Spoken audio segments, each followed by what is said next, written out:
는다. 비무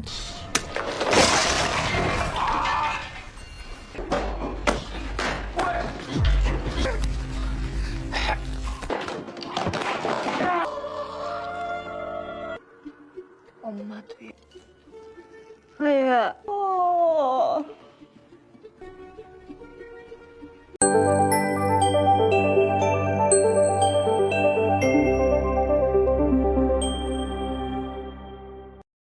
Drama ini dimulai di sebuah klub malam, di mana seorang pria yang tampaknya berada di bawah pengaruh obat-obatan ditikam oleh seseorang. Sekilas, adegan tersebut memperlihatkan seolah-olah Sehyun yang menikam pria itu.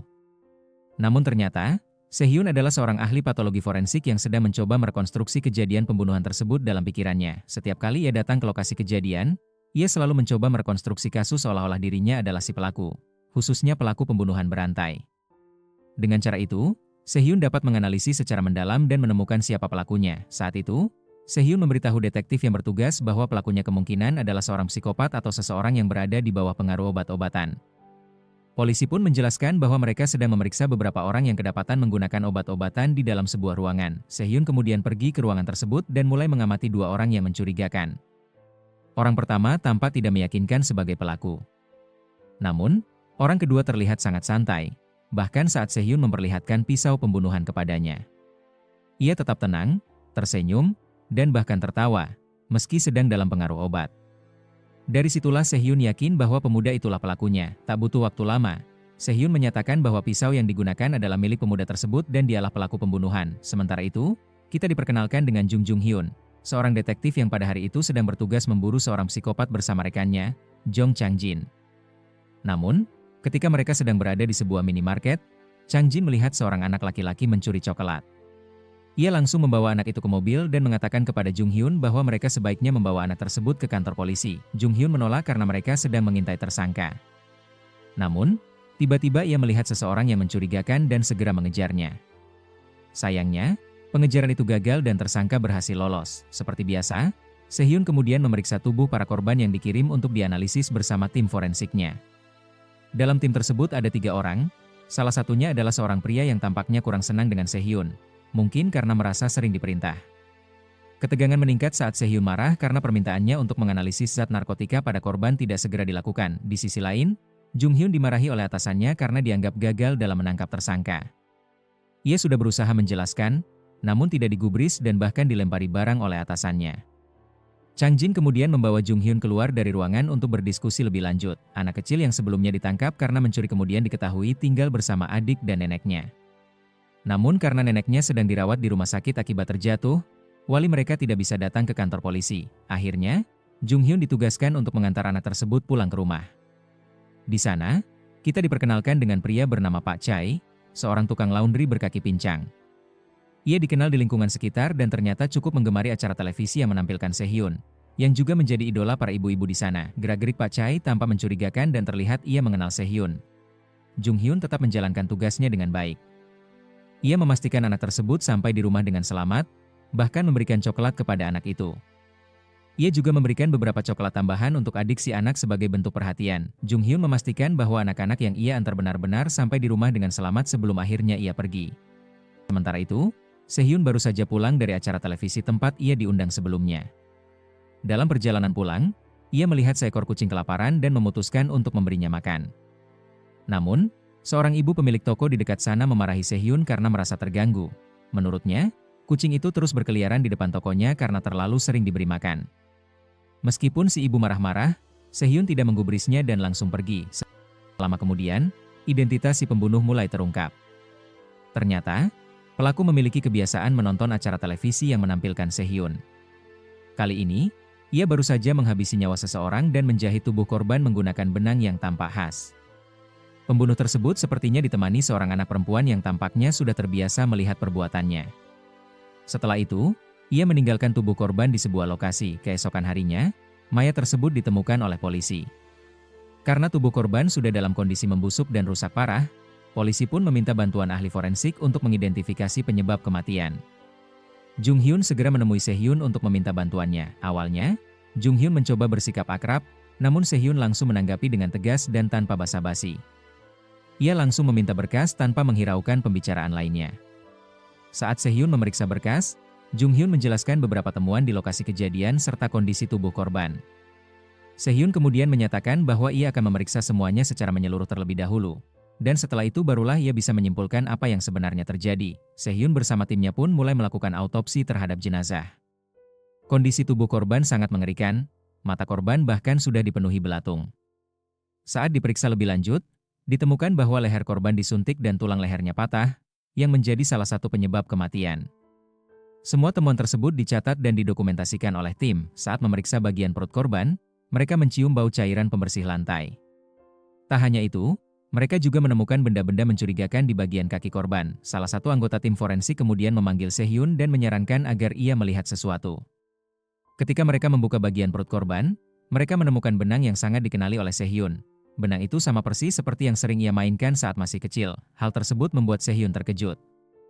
Jika benar benang itu milik seseorang yang ia kenal, maka sangat mungkin orang itulah pelaku pembunuhan berantai yang sedang mereka cari. Anggota tim Jung Hyun bukannya segera menuju ke TKP, mereka malah mampir lebih dulu ke tempat Pak Chai, pria pemilik usaha laundry, untuk bertanya tentang orang yang sedang mereka cari. Namun, Pak Chai mengatakan bahwa ia tidak tahu apa-apa. Tak lama setelah itu, Jung Hyun menelepon dan menyuruh mereka segera datang ke TKP karena ia dan Sehyun, ahli forensik, akan tiba di sana untuk memeriksa lokasi kejadian secara langsung. Meskipun begitu, terlihat jelas bahwa para anggota tim tersebut memang tidak menyukai Jung Hyun. Bahkan Pak Chai sempat memperingatkan mereka agar segera pergi karena bisa dimarahi.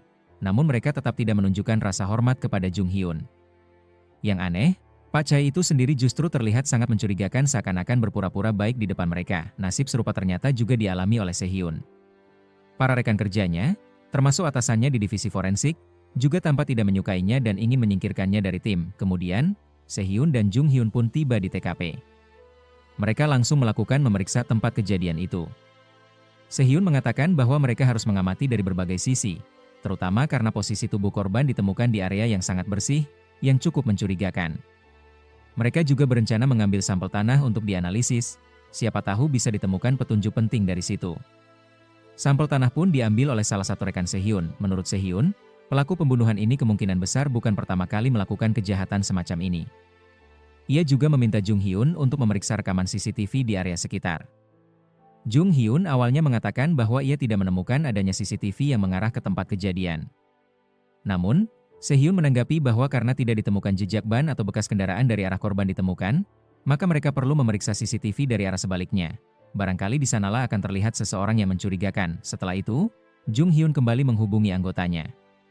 Namun, mereka malah sudah berada di kantor polisi dan berdalih bahwa ponsel mereka kehabisan baterai, sehingga tidak bisa dihubungi. Di sisi lain, Sehyun pulang dengan naik bus bersama salah satu rekannya. Tanpa mereka sadari, pelaku pembunuhan juga naik ke bus yang sama. Dalam perjalanan itu, rekan Sehyun, Dr. Oh, meminta bantuan agar Sehyun menyetujui sebuah proyek penyelidikan yang melibatkan kasus Nam Sung Hyuk, yang rencananya akan ditangani oleh Dr. Oh. Namun, Sehyun menolak dengan tegas untuk membohongi hasil forensik. Meskipun proyek tersebut disetujui oleh direktur mereka, Sehyun tetap bersikeras tidak akan menyerahkan kasus itu kepada Dr. Oh. Ia tahu bahwa Dr. Oh hanya ingin mengambil alih kasus tersebut demi ambisi pribadi, agar karirnya bisa naik dengan cepat. Apalagi sebenarnya tugas menyelidiki kasus itu adalah tanggung jawab direktur mereka, yang sejauh ini belum dikerjakan sama sekali. Meski ditekan, Sehyun tetap pada pendiriannya. Sehyun pun turun lebih dulu dari bus tanpa menyadari bahwa si psikopat masih ada di dalam bus yang sama. Sementara itu, Jung Hyun masih berada di kantor polisi hingga malam hari untuk mencari bukti dan mengecek rekaman CCTV. Sedangkan anggota tim lainnya sudah pulang. Di waktu yang sama, Sehyun menyempatkan diri untuk mengunjungi rumah sakit tempat ibunya dirawat. Saat menemui ibunya, terjadi hal yang mengejutkan karena sang ibu tidak mengenalinya sama sekali karena mengalami demensia. Sehyun pun langsung memberitahu bahwa dirinya adalah anak kandung dari sang ibu, bahkan menunjukkan pisau bedah miliknya yang di bagian gagangnya terukir inisial namanya, ukiran yang dulunya dibuat oleh ibunya sendiri. Namun, yang paling mengejutkan adalah ketika sang ibu menatap Sehyun dan mengatakan bahwa ternyata dia adalah orang yang baik. Namun tiba-tiba, Sehyun menggenggam tangan ibunya dengan sangat kuat, hingga ibunya kesakitan. Di momen itu, seolah sisi gelap dari diri Sehyun muncul, sebuah sisi lain dari dirinya yang penuh kemarahan, yang tampak seperti seorang psikopat. Sehyun terlihat seperti seseorang dengan dua kepribadian. Satu adalah dirinya sebagai ahli forensik yang tenang dan cerdas, dan satu lagi sisi gelap yang penuh kemarahan dan dendam. Setelah itu, Ia juga mendapat telepon dari seorang wartawan yang meminta informasi mengenai kasus yang ditanganinya. Di sisi lain, Dr. Oh, rekan Sehyun, baru saja tiba di rumahnya. Saat hendak menutup pintu, tanpa ia sadari, si pelaku pembunuhan, psikopat, membuntutinya dan berhasil masuk ke rumah. Tanpa basa-basi, pelaku langsung menyuntik leher Dr. Oh, membuatnya hampir pingsan. Dr. Oh mencoba meraih ponselnya untuk meminta bantuan, tetapi si pelaku kembali mendekat dan langsung mematahkan lehernya. Begitulah akhir hidup dari Dr. Oh.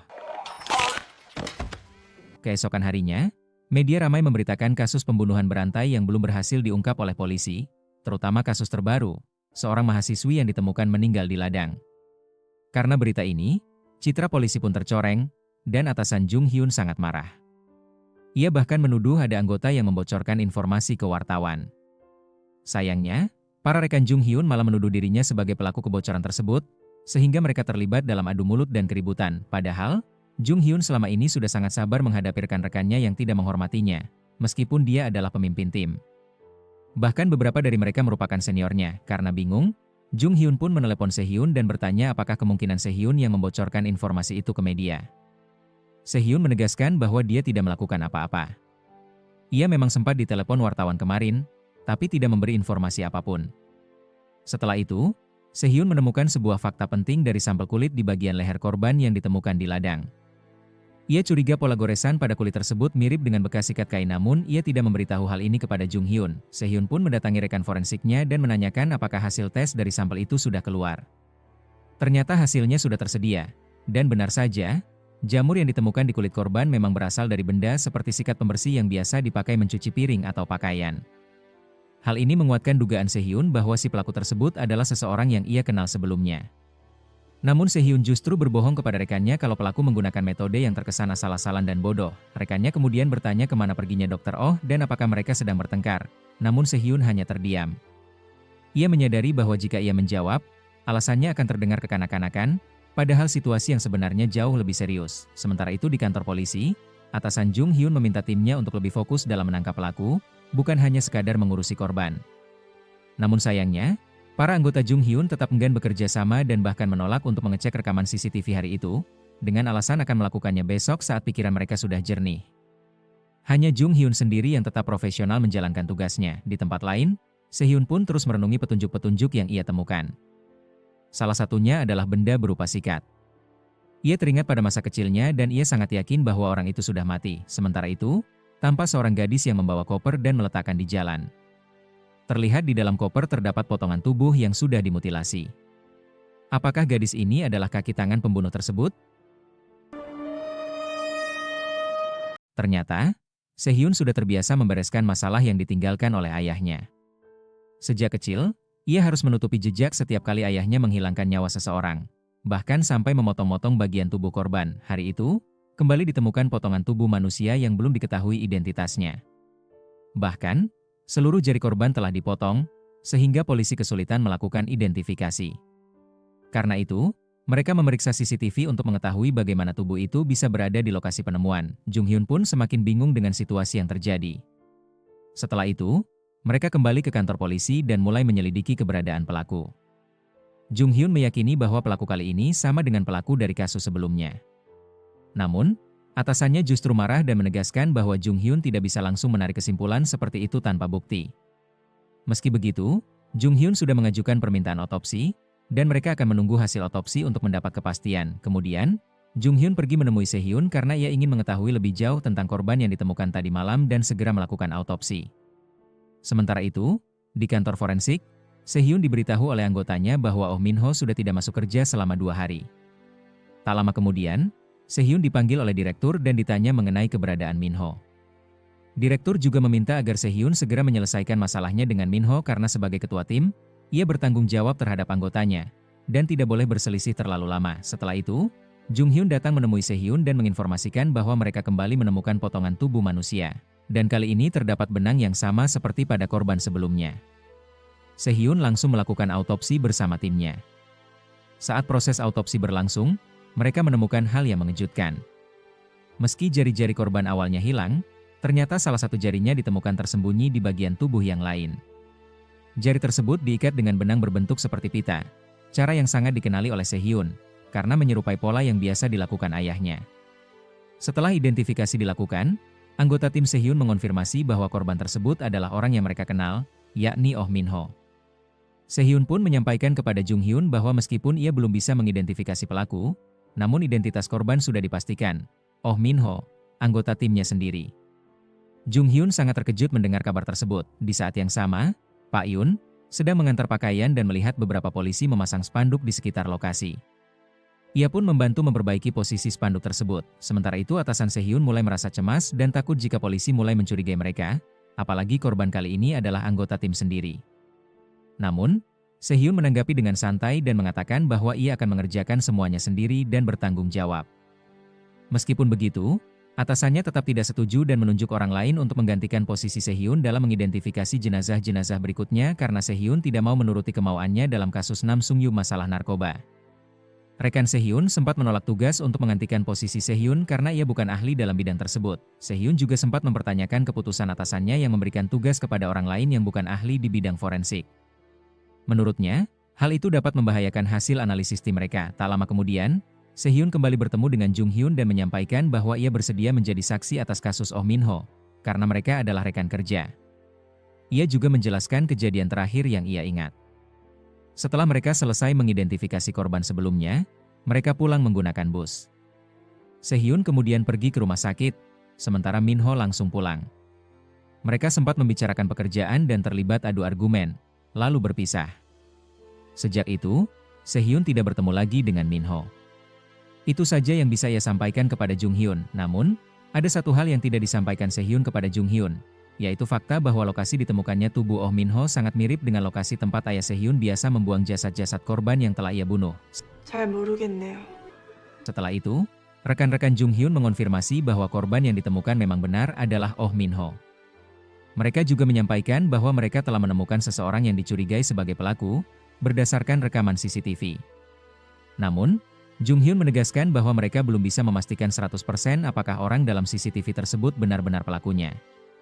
Ia pun meminta tim untuk memeriksa kembali area di sekitar lokasi penemuan jenazah, siapa tahu ada petunjuk tambahan. Saat pemeriksaan lanjutan dilakukan, mereka menemukan plat nomor mobil yang mencurigakan. Jung Hyun pun memerintahkan agar plat nomor itu ditelusuri, dan tim segera bergerak menuju alamat pemilik kendaraan tersebut. Di sisi lain, hasil analisis tanah yang dikumpulkan Sehyun akhirnya keluar. Dokter forensik menyampaikan bahwa dalam sampel tersebut ditemukan kandungan natrium dan juga pankuronium, zat yang biasa digunakan untuk melumpuhkan tubuh manusia, bahkan bisa menyebabkan kematian. Sehyun langsung teringat bahwa ayahnya sering menggunakan zat tersebut dalam aksinya di masa lalu. Sehyun kemudian membaca kembali laporan autopsi untuk mencari fakta-fakta tambahan. Sementara itu, Jung Hyun dan timnya sudah tiba di rumah tersangka. Setelah beberapa kali mengetuk pintu dan tidak mendapat respons, mereka memaksa masuk. Di dalam, mereka menemukan seseorang, namun orang itu berusaha melarikan diri. Tim langsung mengejarnya dan akhirnya berhasil menangkapnya, lalu membawanya ke kantor polisi untuk diperiksa lebih lanjut. Sementara itu, Sehyun memeriksa kembali foto sidik jari dari korban sebelumnya. Ia mencocokkannya dengan sidik jari yang ditemukan di tubuh korban saat ini.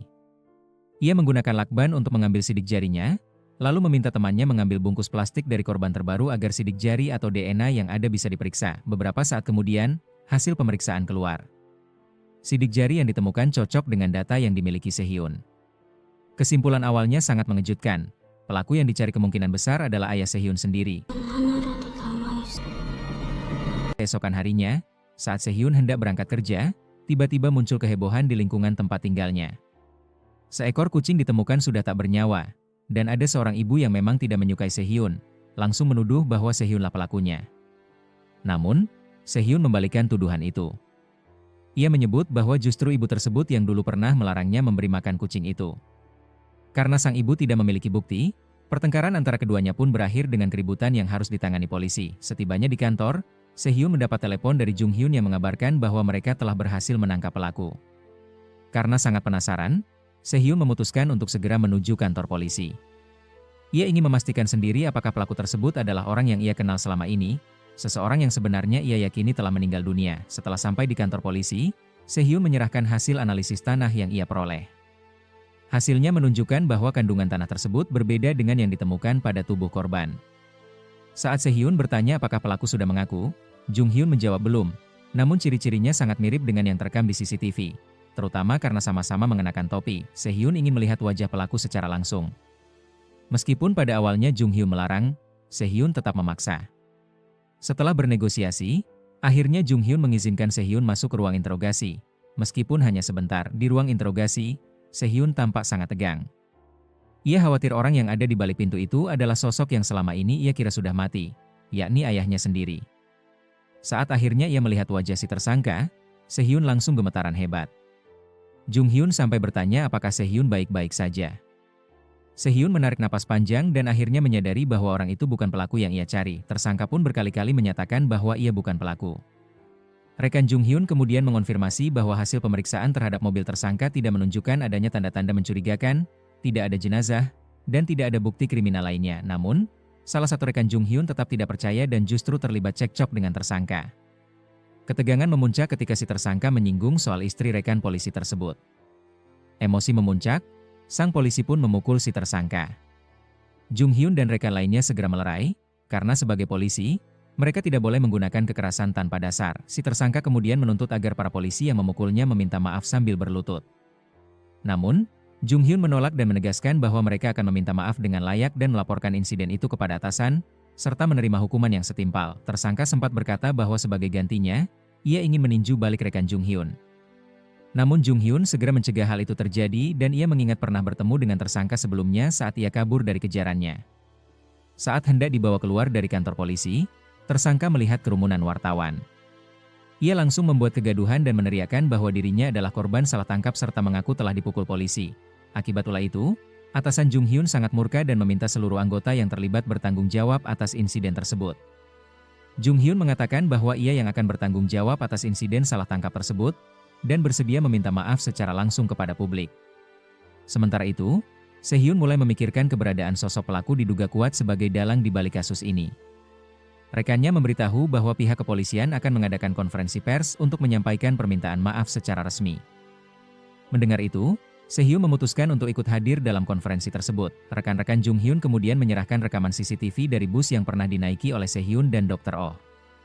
Dalam rekaman itu, terlihat beberapa orang mencurigakan, terutama seseorang yang mengenakan topi dan terus-menerus memperhatikan ke arah Sehhyun dan Dr. Oh. Tak lama kemudian, konferensi pers pun dimulai. Jung Hyun tampil di hadapan publik dan menyampaikan permintaan maaf atas kesalahan dalam penangkapan pelaku. Namun, ia langsung dihujani berbagai pertanyaan dari para wartawan. Beberapa wartawan bahkan menuduh polisi bekerja tanpa bukti yang kuat, seolah hanya bermain-main dalam menangani kasus besar ini. Saat Jung Hyun mulai kewalahan dan merasa cemas, Sehhyun tiba di lokasi dan menawarkan diri untuk mengambil alih sesi tanya jawab. Di depan publik, Sehhyun menyampaikan bahwa korban pertama, mahasiswi, dan korban kedua, rekan kerjanya, dibunuh oleh pelaku yang sama. Ia menyimpulkan bahwa kasus ini adalah pembunuhan berantai. Mumpung disiarkan secara langsung, Sehhyun juga menyindir pelaku, yang menurutnya hanya manusia menyimpang yang narsis, bodoh, tidak berguna dan sampah. Saat itu, Pak Yun yang melihat berita tersebut tampak emosi dan ia tidak jadi memberikan kue kepada seorang anak yang bersamanya. Karena pernyataan itu disampaikan tanpa seizin pimpinan, Sehhyun pun dimarahi oleh atasannya. Namun, ia tetap bersikukuh dan bahkan mengajukan permintaan agar diizinkan membangun ruang otopsi sementara di lokasi yang akan ia tuju. Sebagai imbalannya, ia berjanji akan membantu agar hasil tes obat Namsung Hyuk, yang sejak lama diinginkan oleh atasannya, bisa ditandatangani. Atasannya pun akhirnya menyetujui kerjasama yang diajukan oleh Sehhyun. Sehhyun juga meminta maaf kepada Jung Hyun karena telah menyela saat konferensi pers. Namun Jung Hyun menjawab bahwa itu tidak masalah. Meski begitu, keduanya akhirnya tetap mendapat teguran keras dari kepala kepolisian. Mereka dianggap bertindak terlalu jauh tanpa konsultasi, dan pernyataan Sehhyun mengenai pembunuh berantai dinilai bisa memicu kepanikan di masyarakat. Meski begitu, Sehhyun memohon satu kesempatan untuk membuktikan bahwa analisanya benar dan ia berjanji akan menangkap pelaku tersebut. Setelah itu, tim langsung mengadakan rapat untuk menindaklanjuti kasus ini dengan lebih serius. Mereka tidak ingin ada korban tambahan, cukup 2 korban saja. Tim pun sepakat akan mengecek seluruh rekaman CCTV yang memungkinkan guna menangkap pelaku sebenarnya. Sementara itu, Sehhyun mengemasi barangnya dan pergi ke Yongcheon untuk berkantor di sana dan membantu menemukan sang pembunuh. Malam harinya, seseorang datang ke tempat laundry milik Pak Yun. Seorang wanita muda mengeluhkan bahwa noda pada bajunya tidak hilang dan bajunya rusak. Ia menuntut kompensasi sebesar 800 ribu won. Pak Yun awalnya tampak setuju dan mengatakan akan mencoba menghilangkan noda pada baju tersebut. Namun, wanita itu tetap bersikeras meminta ganti rugi. Karena merasa tidak punya pilihan lain, Pak Yun pun mulai menyusun rencana untuk menghabisi wanita tersebut. Bukannya mengambil uang, ia justru mengambil baju milik wanita itu sambil mendekatinya dengan sikap yang membuat wanita tersebut ketakutan. Ketika wanita itu hendak keluar, Pak Yun menahannya sambil bertanya kemana ia akan pergi. Saat itu, sisi gelap Pak Yun mulai terlihat. Ia memeluk wanita itu dari belakang dan membisikkan bahwa bajunya terlihat cantik. Wanita itu pun gemetaran ketakutan. Kita diajak sejenak kembali ke masa lalu, ketika Sehyun masih kecil. Saat itu, ia sedang merayakan ulang tahunnya bersama ibunya. Namun, hari bahagia itu berubah menjadi mimpi buruk ketika ia menyaksikan sang ibu disiksa oleh ayahnya sendiri. Ia menutup telinganya agar tidak mendengar suara kekerasan itu, namun kejadian tersebut tetap membekas dan menghantuinya hingga kini. Sementara itu, di masa sekarang, Sehyun akhirnya datang ke lokasi tempat ayahnya tinggal. Ia menyewa sebuah rumah dan memutuskan untuk menempatinya hari itu juga. Di sisi lain, Jung Hyun sedang bersemangat menyelidiki kasus pembunuhan berantai. Ia memeriksa segala hal yang berkaitan dengan sang pelaku, namun belum menemukan petunjuk berarti. Salah satu anggota timnya kemudian memberitahu bahwa mereka sudah mengumpulkan rekaman CCTV terkait insiden yang menimpa Dr. Oh. Beberapa anggota tim juga sempat menginterogasi pacar Dr. Oh, yang justru menyalahkan Sehyun atas kematian Dr. Oh. Ia percaya bahwa Sehyun telah menghalangi karir pacarnya, sehingga dendam terhadapnya. Namun, sebagian anggota tim merasa informasi dari pacar Dr. Oh kurang masuk akal dan enggan membahasnya lebih jauh dengan Jung Hyun karena dikhawatirkan dapat mengganggu penyelidikan. Di tempat lain, pemilik rumah yang disewa Sehyun meminta bantuan kepada Jo Geun, yang tak lain adalah ayah Sehyun, untuk memperbaiki pintu rumah. Rumah itu akan ditempati seorang ahli forensik terkenal. Jo Geun menyadari bahwa penyewa rumah itu adalah putranya sendiri, Sehyun. Ia menyanggupi permintaan itu, namun mengatakan bahwa hari ini ia sedang memperingati hari kematian istri dan anaknya, jadi ia akan datang setelah acaranya selesai. Setelah mengecek rekaman CCTV, Jung Hyun memutuskan untuk langsung menuju lokasi dan bertemu dengan Sehyun. Keesokan harinya, ia menghubungi Sehyun dan menyatakan bahwa mereka akan bertemu di tempat yang sudah ditentukan. Sementara itu, Sehyun pergi ke lokasi di mana Dr. Oh pertama kali ditemukan. Di sana, ia melihat beberapa tempelan informasi, sesuatu yang dulu sering ia lakukan ketika meletakkan tubuh korban. Hal ini kembali memicu ingatannya akan masa lalu, saat ayahnya membunuh ibunya sendiri. Demi melindungi diri, Sehyun terpaksa membersihkan semua jejak kejahatan yang dilakukan ayahnya. Sejak saat itu, ia selalu disuruh sang ayah untuk membereskan jasad korban yang telah dimutilasi. Di sisi lain, Jung Hyun tiba di lokasi dan mulai menyusun ulang skenario berdasarkan rekaman CCTV yang ia tonton sebelumnya. Ia mencoba memahami bagaimana peristiwa itu terjadi. Saat itu, Sehyun sedang berada di dalam bus. Ketika bus masuk ke dalam terowongan, ia kembali trauma. Ia teringat hari saat dirinya bersama Dr. Oh, dan menyadari bahwa ayahnya telah mengikuti mereka kala itu. Akhirnya, Jung Hyun sampai di rumah Dr. Oh. Dari rekaman CCTV, terlihat bahwa itulah lokasi terakhir keberadaan Dr. Oh. Di rekaman itu juga terlihat seseorang yang mengikuti Dr. Oh, meski wajah pelaku tidak tampak jelas. Ia tampak sangat mengenal lokasi tersebut. Tak lama setelah itu, Sehyun datang, dan akhirnya ia berbicara dengan Jung Hyun di suatu tempat. Sementara itu, di malam yang sama, ayah Sehyun kembali melakukan perbuatan mengerikannya, memutilasi tubuh seorang wanita muda. Seperti biasa, anak perempuan yang bernama Sehyun juga, yang bertugas membereskan jasad tersebut, seolah itu adalah hal yang biasa bagi mereka sebagai ayah dan anak. Ayahnya menggunakan buku medis untuk membedah tubuh korban, meski ia tak punya latar belakang medis apapun. Ia bahkan memakai alat-alat seperti gergaji dan gunting bedah untuk memotong bagian tubuh korban. Sementara itu, Sehyun kecil dengan tenang menunggu di luar sambil memakan kimbap, seolah semua itu bukan hal yang aneh baginya. Di sisi lain, Jung Hyun memperlihatkan rekaman CCTV kepada Sehyun dan bertanya apakah ia mengingat sesuatu. Namun Sehyun berbohong dan menjawab tidak, karena ia belum ingin membagikan semua informasi yang ia ketahui.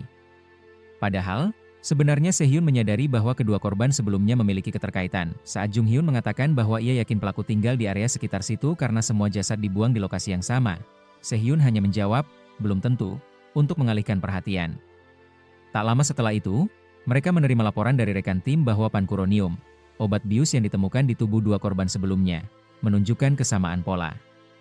Namun Sehyun berdalih bahwa hasil pemeriksaan tidak menunjukkan adanya jejak obat tersebut. Faktanya, bekas suntikan di leher Dr. Oh memang sengaja dihilangkan oleh Sehyun agar tidak terdeteksi. Alasannya, karena ia ingin menjadi orang yang menghabisi ayahnya sendiri, dan ia juga ingin menjadi orang pertama yang menemukannya. Ketika Sehyun berjalan pulang, ia menemukan tubuh seorang wanita. Tubuh itu dijahit menggunakan benang yang sama seperti yang pernah ia lihat di tubuh para korban sebelumnya. Ia pun kembali menghilangkan jejak bekas suntikan yang dilakukan ayahnya. Namun, rencananya tiba-tiba terhenti karena ia menerima panggilan telepon. Saat ia mengangkatnya, betapa terkejutnya ia mendengar suara ayahnya sendiri di seberang. Sehyun gemetar mendengar suara itu. Ia langsung mencari keberadaan ayahnya dan melihat seorang anak perempuan membawa koper. Ia mengikuti anak itu hingga ke ujung gang, tapi saat sampai di sana, anak tersebut sudah menghilang. Lalu, suara ayahnya kembali terdengar di telepon, mengatakan bahwa ia merindukan Sehyun. Tak lama, Sehyun melihat sebuah koper tergeletak di sana, dengan sebungkus kimbap di atasnya, makanan yang selalu disediakan ayahnya setiap kali ia selesai membunuh seseorang. Sehyun lalu berbicara pada dirinya sendiri, mengingat bahwa dulu ia hampir membunuh ayahnya. Mungkin karena itulah kaki ayahnya sempat pincang. Tapi kali ini, ia bersumpah tidak akan membiarkan ayahnya lolos begitu saja. Ayahnya pun mengatakan bahwa ia menerima tantangan dari Sehyun dan akan menemuinya kembali suatu saat nanti. Sebagai bentuk penerimaan atas tantangan itu, Sehyun memakan kimbap yang telah disiapkan oleh ayahnya. Kita kembali melakukan kilas balik ke masa kecil Sehyun. Ternyata, rambut pendek yang ia miliki bukanlah keinginannya sendiri. Ayahnya lah yang memotong rambutnya secara paksa. Padahal, Sehyun ingin memiliki rambut panjang seperti kakaknya. Ya, ternyata Sehyun memiliki seorang kakak bernama Eunso. Boneka yang selalu ia bawa selama ini sebenarnya adalah milik sang kakak, yang kemudian diwariskan kepadanya. Pada suatu hari, ayah mereka hendak mengambil foto bersama kedua anaknya. Momen itu menjadi salah satu kenangan penting dari masa lalu yang kelam. Di masa sekarang, polisi dan tim detektif, termasuk Jung Hyun dan timnya, akhirnya tiba di lokasi penemuan jasad. Mereka segera menanyakan siapa yang pertama kali menemukan mayat tersebut. Polisi yang bertugas di sana menjawab bahwa orang itu adalah Sehyun. Jawaban itu langsung membuat semua orang terkejut, apalagi melihat kondisi dan penampilan Sehyun yang terlihat mencurigakan. Mereka pun mulai bertanya padanya. Namun, Sehyun bersikeras bahwa ia tidak melakukan apapun. Ia hanya kebetulan menemukan jasad itu ketika sedang dalam perjalanan pulang. Bahkan, ia ikut mencoba menyelidiki apa yang terjadi, terutama karena rekan satu timnya juga menjadi korban. Sehyun menegaskan bahwa ia tidak mungkin melakukan semua itu hanya demi promosi atau pengakuan dari atasannya. Ketika proses otopsi telah disetujui, Sehyun menyatakan kesiapannya untuk berangkat. Dalam perjalanan menuju tempat otopsi, Jung Hyun merasa khawatir dengan keselamatan Sehyun. Ia menyarankan agar Sehyun tidak terlalu sering keluar malam sendirian karena dikhawatirkan bisa menjadi target berikutnya dari si psikopat. Sebagai bentuk perlindungan, Jung Hyun memberikan sebuah jam tangan khusus kepada Sehyun. Jika sewaktu-waktu butuh bantuan, ia bisa langsung menelepon lewat jam itu. Awalnya Sehyun menolak, namun Jung Hyun bersikeras. Ia bahkan mengatakan kalau Sehyun tetap menolak, ia akan mengawasi Sehyun selama 24 jam demi keselamatannya. Akhirnya Sehyun menerima jam tangan tersebut. Setibanya di ruang otopsi, Sehyun dan timnya mulai bekerja. Mereka menemukan banyak sekali potongan di tubuh korban, namun, ada satu penemuan penting. Di dalam mulut korban, mereka menemukan sebuah foto. Ketika dilihat lebih dekat, foto itu ternyata adalah gambar Sehyun saat masih kecil.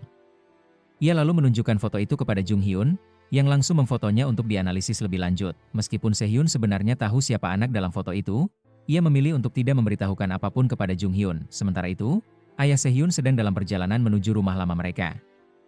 Ia ditemani oleh seorang anak yang biasa membantunya dalam membereskan hasil kejahatannya. Saat sampai di sana, sang ayah berkata bahwa tempat itu dulunya adalah rumah tempat ia tinggal bersama Sehyun. Kembali ke kantor investigasi, setelah melihat hasil foto yang ditemukan di mulut korban, Jung Hyun berkata kepada Sehyun bahwa kemungkinan besar si pembunuh mengetahui siapa anak dalam foto itu. Mereka pun merasa harus segera menyelidiki lebih dalam karena bisa jadi kasus ini terkait dengan kasus drum biru yang terjadi di sekitar tahun 1990-an, yang memiliki banyak kemiripan dengan kasus sekarang. Akhirnya, Jung Hyun meminta agar sampel DNA dari foto tersebut segera diekstraksi karena informasi itu sangat penting bagi penyelidikan mereka. Namun, Sehyun mengatakan bahwa proses analisis DNA dari foto itu tidak bisa dilakukan dengan cepat. Paling cepat, hasilnya baru bisa keluar dalam waktu 1 minggu. Hingga saat ini, Sehyun masih sangat trauma dengan kejadian-kejadian di masa lalunya. Salah satunya adalah momen saat ia pernah didatangi oleh kakaknya di malam hari. Saat itu, kakaknya memberinya sebuah boneka. Tapi anehnya, Sehyun terlihat ketakutan dan canggung, seolah ada sesuatu yang belum selesai antara mereka berdua. Sementara itu, ayah Sehyun akhirnya tiba di rumah lama mereka. Ia mengecat ulang rumah tersebut karena tahu Sehyun akan datang ke sana. Anak kecil yang biasa membantunya juga ikut bersamanya dan diam-diam mengambil boneka milik Sehyun. Boneka yang dulu diberikan oleh kakaknya. Di sisi lain, Jung Hyun kembali ke kantor polisi. Bersama rekan-rekannya, ia berusaha menganalisis siapa anak kecil dalam foto yang ditemukan di dalam mulut korban. Namun, upaya mereka ditolak oleh atasan. Jung Hyun juga mengusulkan untuk kembali menyelidiki kasus Tong Biru yang terjadi di tahun 90-an karena kemiripan polanya dengan kasus ini, tapi tetap saja ditolak oleh kepala polisi. Sementara itu, Sehyun akhirnya memutuskan untuk memenuhi undangan ayahnya dan pergi ke rumah lama mereka. Ia tiba di sana dengan hati-hati, penuh rasa takut karena khawatir ayahnya akan menyakitinya lagi. Saat masuk ke dalam rumah, ia terkejut karena rumah itu tampak bersih dan sudah dicat ulang. Jelas telah dipersiapkan oleh ayahnya. Ketika Sehyun sedang melihat-lihat, tiba-tiba muncul seorang anak kecil yang tak dikenalnya. Anak itu mempunyai nama yang sama dengannya dan langsung keluar sambil memanggil ayahnya. Saat itulah Sehyun tersadar bahwa ayahnya ternyata sudah ada di sana sejak tadi. Ayahnya langsung memeluk Sehyun, sementara Sehyun diliputi rasa takut. Namun, sang ayah bersikap seolah tidak terjadi apa-apa. Ia mengatakan bahwa ia telah mengecat ulang rumah itu, siapa tahu Sehyun menyukainya.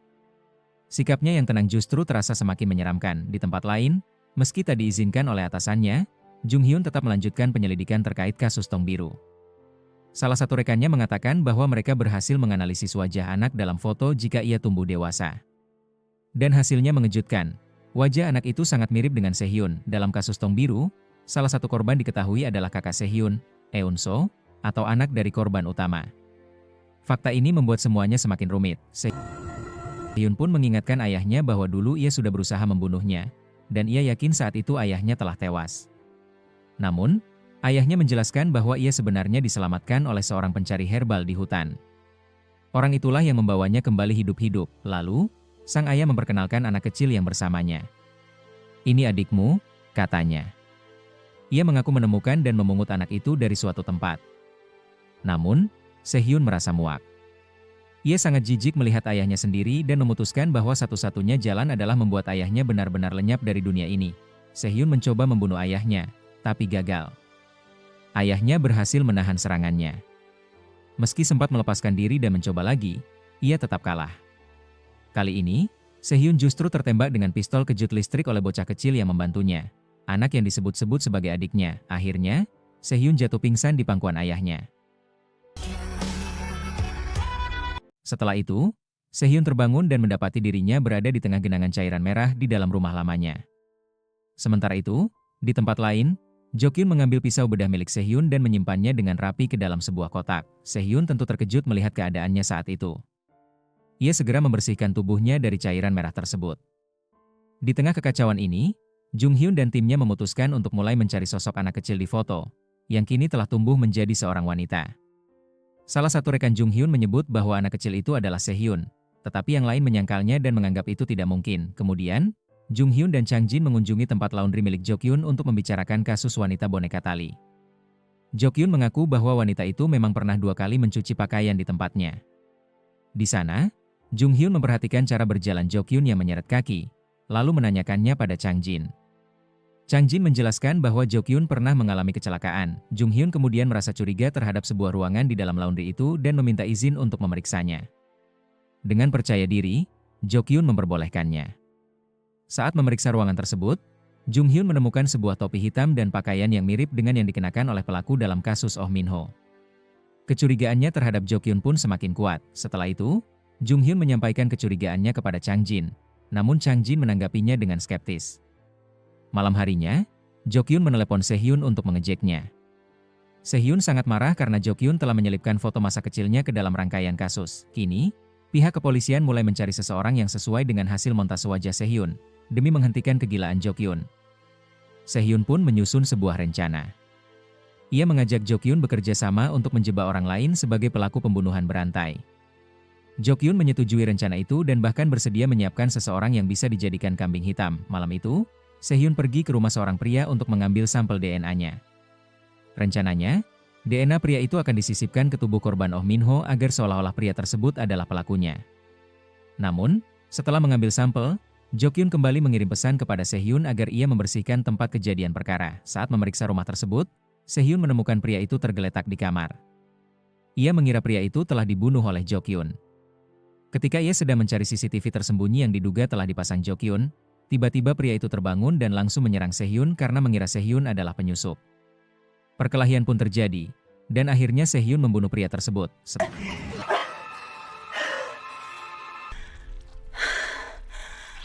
Setelah itu, Sehyun menatap cermin di dekatnya dan menyadari bahwa dirinya mulai berubah menjadi seperti ayahnya. Ia membuang tubuh pria tersebut tanpa menyadari bahwa ayahnya telah memasang kamera tersembunyi di sepanjang jalan itu. Sementara itu, Jung Hyun sedang memeriksa berkas kesaksian para saksi yang menuduh Go Do-sam sebagai pelaku kasus tong biru. Pada saat yang sama, Jang mendekatinya dan mengingatkan Jung Hyun untuk lebih memperhatikan rekan satu timnya.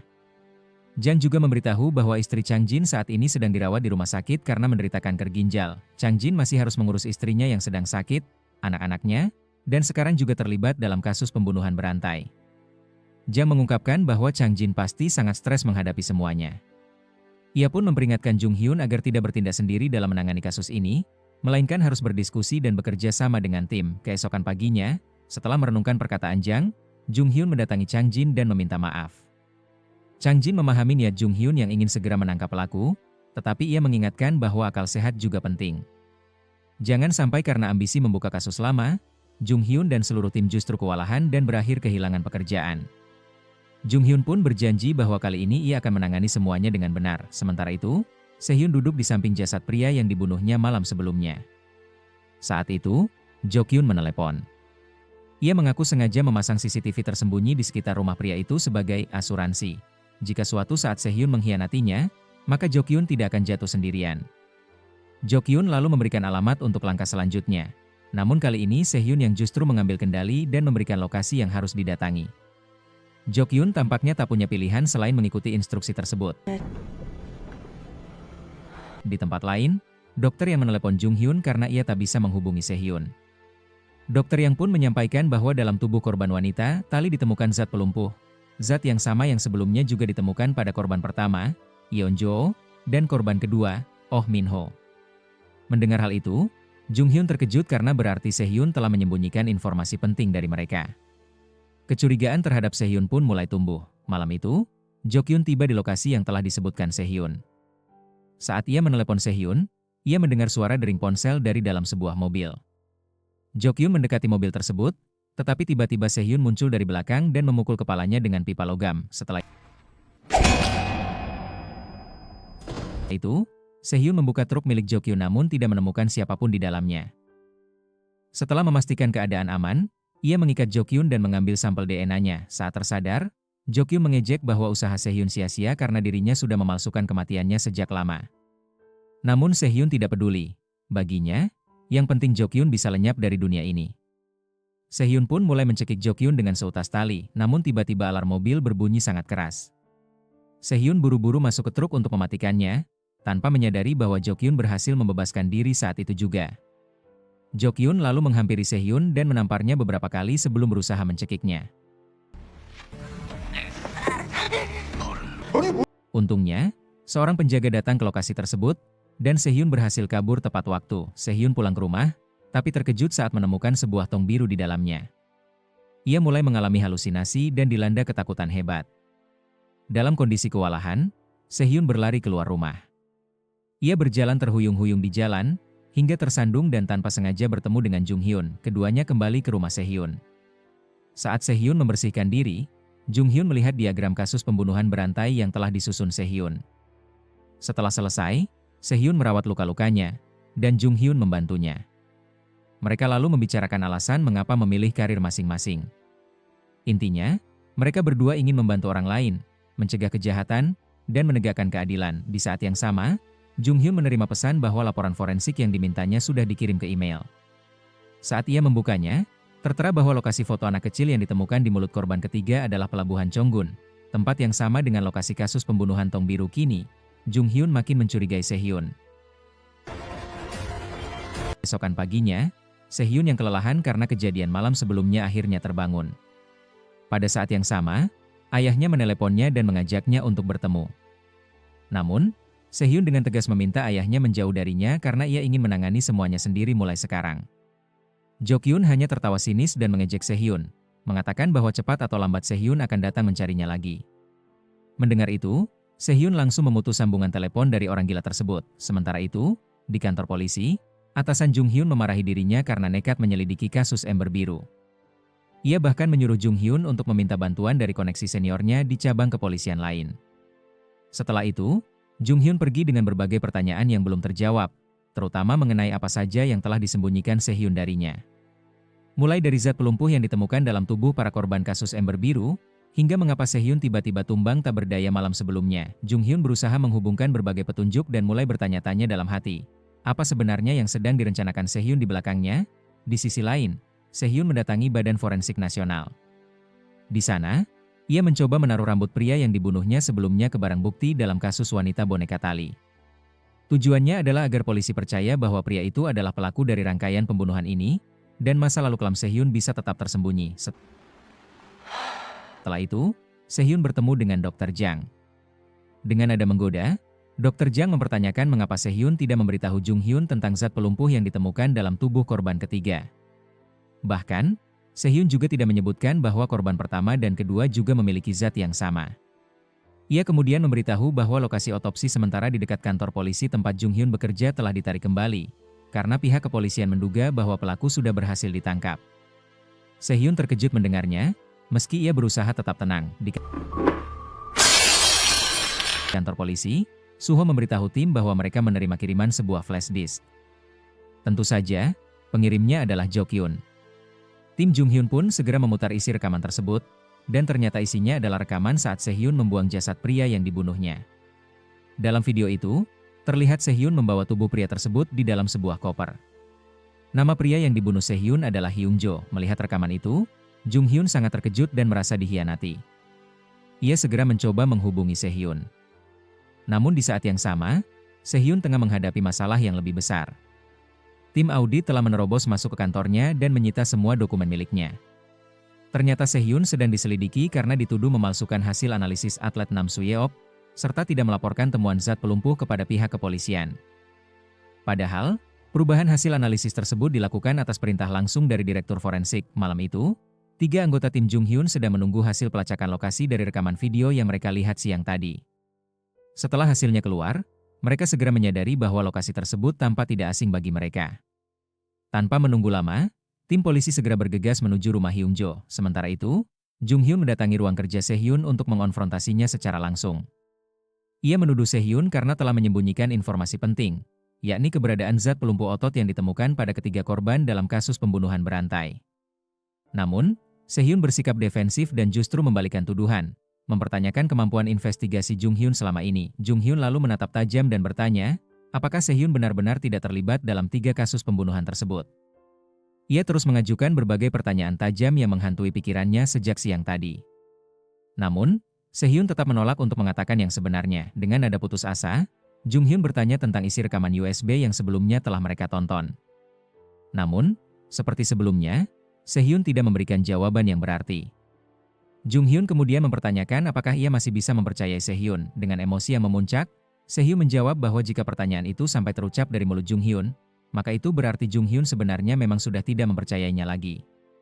Jung Hyun yang semakin frustrasi lalu kembali bertanya apakah Sehyun mengenal Unso yang merupakan kakaknya Sehyun. Namun hingga akhir percakapan, Sehyun tetap tidak memberitahu kebenaran apapun. Ia hanya mengatakan satu hal, agar Jung Hyun tidak perlu menemuinya lagi setelah kasus ini selesai. Tak lama setelah itu, tim Jung Hyun pergi ke tempat kejadian perkara di rumah Hyung-jo, pria yang telah dihabisi oleh Sehyun. Di sana mereka menemukan banyak genangan cairan merah di lantai, kondisi rumah yang sudah berantakan, serta botol berisi zat pelumpuh. Tim menyimpulkan bahwa Hyung-jo kemungkinan juga menjadi korban dari pelaku yang sama dengan kasus pembunuhan berantai lainnya. Namun, ada satu temuan yang mengejutkan Jung Hyun. Sebuah pisau bedah dengan inisial milik Sehyun ditemukan di TKP. Jung Hyun mencurigai pisau bedah ini milik Sehyun. Tim polisi kemudian melakukan pertemuan bersama atasan mereka. Terungkap bahwa sebenarnya Hyung-jo adalah salah satu tersangka yang sudah lama mereka targetkan. Itulah sebabnya ketika tim menerima rekaman video dalam flash disk yang menunjukkan Sehyun berada di rumah Hyung-jo, mereka langsung bergerak cepat ke lokasi. Namun saat mereka tiba, Hyung-jo tidak ditemukan. Polisi pun menyimpulkan bahwa Hyung-jo telah menghilang. Padahal ia sebenarnya telah dibunuh oleh Sehhyun malam sebelumnya. Atasan mereka mulai bertanya-tanya, mungkinkah Sehhyun adalah pelaku utama yang selama ini mereka cari? Namun, Jung-hyun berpendapat bahwa semua ini belum bisa dipastikan. Ia menekankan bahwa belum tentu rekaman keberadaan Sehhyun di rumah Hyung-jo memiliki hubungan langsung dengan hilangnya pria tersebut. Di saat yang sama, Jung-hyun menerima panggilan dari seorang dokter forensik yang telah menyelesaikan analisis terhadap barang-barang yang ditemukan di rumah Hyung-jo. Ada dua hasil penting yang disampaikan ke Jung-hyun. Yang pertama, bercak merah yang ditemukan di TKP adalah darah milik Hyung-jo. Dan kedua, pisau bedah yang ditemukan memiliki inisial sangat mirip dengan pisau bedah milik Sehhyun. Mendengar kabar tersebut, para polisi di ruangan saling bertukar pandang dengan raut serius. Jung-hyun menutup telepon itu, dan atasannya langsung mengambil kesimpulan. Sehhyun adalah pelakunya. Keesokan paginya, tim Jung-hyun akhirnya melacak keberadaan Sehhyun. Mereka segera bergerak menuju lokasi untuk menangkapnya. Sementara itu, Sehhyun diketahui sedang berada di sebuah rumah sakit tempat ibunya berada. Di rumah sakit tempat Sehhyun berada, ia terlihat sedang merawat ibunya yang tampaknya sangat berarti baginya. Namun, saat sedang merapikan tempat tidur tersebut, Sehhyun menemukan sebuah buku yang diselipkan di bawah bantal. Buku tersebut adalah buku masa kecil miliknya, dan ia segera menyadari bahwa ini pasti perbuatan ayahnya yang menaruhnya di sana. Tanpa membuang waktu, Sehhyun segera memasukkan buku itu ke dalam tas dan buru-buru meninggalkan rumah sakit. Dalam perjalanannya keluar, ia nyaris berpapasan dengan tim Jung-hyun, tetapi berhasil menghindar dengan tenang tanpa menimbulkan kecurigaan. Setelah itu, Sehhyun pergi ke sebuah minimarket. Di sana, ia sengaja berdiri menghadap ke arah CCTV, memperlihatkan wajahnya dengan jelas, lalu meletakkan buku masa kecilnya di salah satu rak toko. Aksi ini tampaknya disengaja, seolah ia ingin meninggalkan jejak. Sementara itu, di rumah sakit, tim Jung-hyun sedang mewawancarai para perawat. Para perawat menyatakan bahwa Sehhyun adalah orang yang baik dan penuh perhatian dalam merawat wanita tua tersebut. Chang Jin lalu bertanya kepada Jung-hyun, langkah apa yang harus mereka ambil selanjutnya. Jung-hyun berpendapat bahwa mereka harus menyelidiki tempat kejadian perkara kasus ember biru. Ia merasa pasti ada alasan mengapa Sehhyun tidak pernah memberitahu polisi tentang keberadaan zat pelumpuh otot pada ketiga korban kasus berantai. Terlebih lagi, zat yang sama juga ditemukan pada kasus ember biru. Chang Jin setuju dengan pendapat tersebut dan mereka pun segera bergerak. Malam itu, Jang dan Soho menggeledah tempat tinggal Sehhyun untuk mencari bukti. Hasilnya mengejutkan. Di kamar mandi, mereka menemukan sebuah ember biru yang di dalamnya terdapat potongan tubuh manusia yang terikat dengan benang. Temuan ini seolah menjadi bukti kuat, meskipun besar kemungkinan Jo Kyun yang sengaja menanamkan bukti tersebut untuk menjebak Sehhyun. Sementara itu, Chang Jin dan Jung Hyun tiba di lokasi masa kecil Sehhyun, yang ternyata merupakan lokasi asli dari kasus tong biru. Saat mereka masuk ke dalam rumah tersebut, mereka menemukan bercak merah di lantai. Namun setelah diperiksa, cairan itu ternyata hanyalah cat. Di sana juga terdapat dua jenis jejak kaki. Salah satunya sudah dipastikan berasal dari sepatu Sehhyun. Namun Jung Hyun menyadari bahwa jejak lainnya tampak tidak lengkap di bagian tumit, mengingatkannya pada cara berjalan Jo Kyun yang menyeret satu kakinya. Di sisi lain, Sehhyun mendatangi Jo Kyun di tempat laundry miliknya. Jo Kyun menyambut Sehhyun dengan nada mengejek, mengatakan bahwa polisi kini sedang mengelilingi tempat tinggal Sehhyun. Namun Sehhyun tidak menggubrisnya dan langsung menyerang Jo Kyun. Jo Kyun tentu tidak tinggal diam. Ia membalas serangan Sehhyun dengan kekuatan penuh, hingga berhasil menjatuhkannya.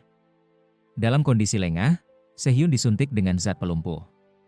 Seketika itu juga, tubuh Sehhyun ambruk dan kehilangan kesadaran. Dengan senyum sinis, Jo Kyun berbisik sambil menyambut kedatangan putrinya di rumahnya.